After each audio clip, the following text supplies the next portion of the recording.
This podcast is a continuation of our 8 reasons people walk away from the faith community. My name's Jools, this is Dchurched.com.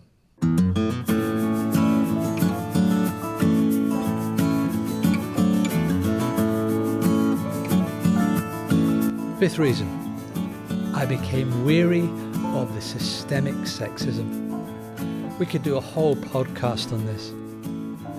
The person who talked of this to me describes it as functional complementarianism.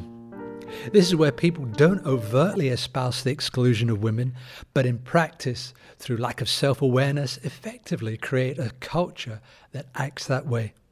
For many women who have leadership in their Monday to Friday jobs, or higher levels of theological education and training, they find themselves sidelined when it comes to church leadership. This can sometimes be the end of faith. They feel invalidated in their gifts and experience. It's not merely the feeling of being overlooked, but expected to do tasks none of the men would choose or validate. Tasks that are rarely lauded in the manner in which Jesus lauds the role of the servant. We could go on about the many ways this implicit sexism manifests itself in church life, but let's leave it there. It can be a reason for some.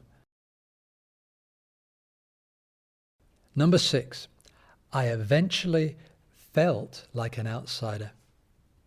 This can be related to the previous one, where some churches don't know how to celebrate diversity, but diversity is far wider than the male-female diversity.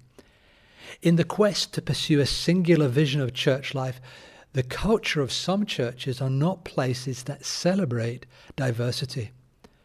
Again, non-celebration of diversity puts you on the outside looking in if you aren't quite on the inner group. You are the negative critic, or not fully in the, quote, flow of what God is doing in this church.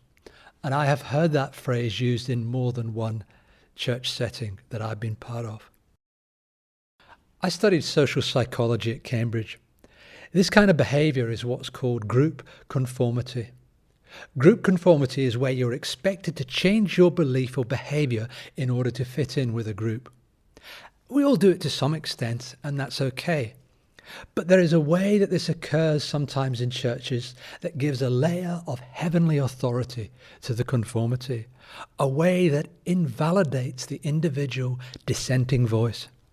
And I think this is an inherently dishonest way of being human. In group conformity, you might change in response to the real or the perceived pressure of social norms and expectations. But change you do, and often not for healthy reasons. Conforming to the, quote, way we do things around here is what counts as the truly spiritual way to be. And the way we do things is both explicit behaviors and implicit ones, or unspoken pressures that aren't named but you sense are there to do or be certain things, to speak or not to speak. In such an environment, many have a sense that you can't be true to your authentic self without feeling judged or on the outer. Thus, the community is not a safe space.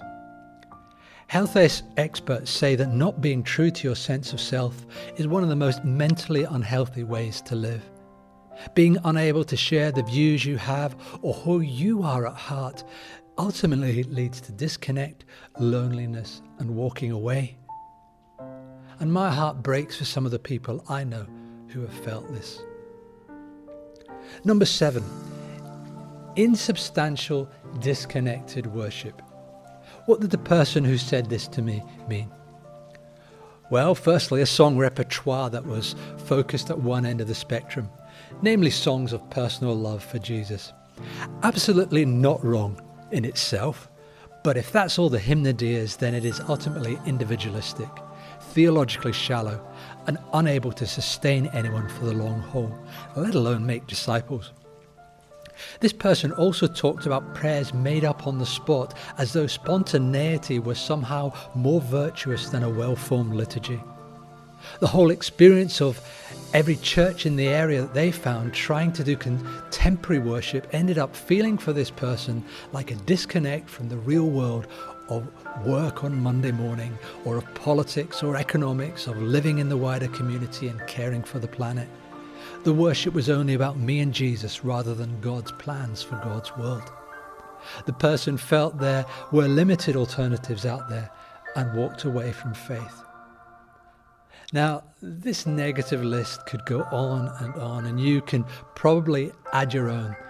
That's number 8, if you like. Think of the person you know who walked away. What were their main reasons and some of the underlying ones? Don't be simplistic about it and think you know unless you've really sat with them for a long time. And even then, allow their words to define the reasons. But it is pretty brutal, isn't it?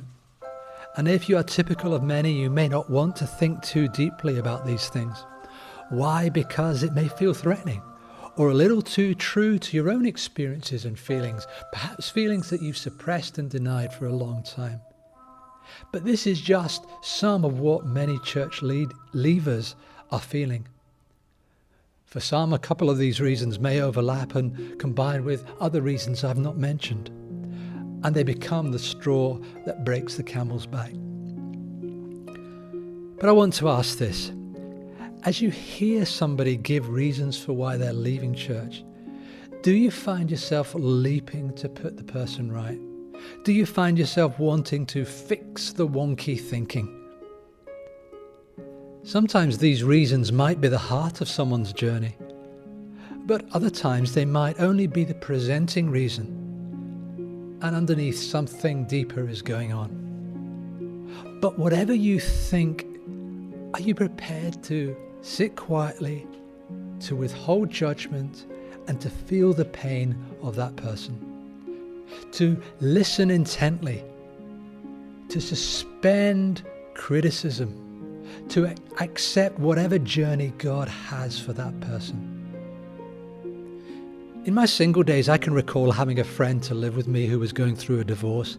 He and his wife were both in our church. I became viewed in the church as the person facilitating this divorce happening. I was causing my brother to stumble. That's a price you might pay if you sit with the wounded without judgment. For him, though, the reaction of God's people was at least part of why he walked away from faith. But you know, occasionally it is in walking away that some people discover that Jesus is waiting for them outside the four walls and out there in the world he created. Another friend who has struggled with his sexuality and has experienced the rejection of both family and church. In fact, he even can't go back to his church. He was literally driven out. He was firmly not welcome. And yet, by stepping away, he's founded a national ministry for those with such struggles who wish to remain in their faith. He has been literally forced away by his church, but he's found that Jesus was out there with the broken like himself. And he now has influence on national media and high levels of government, all before the age of 30. As J.R.R. Tolkien put it, not all who wander are lost. So treat gently those struggling with the faith as they've received it. Provide safe places to talk about such things.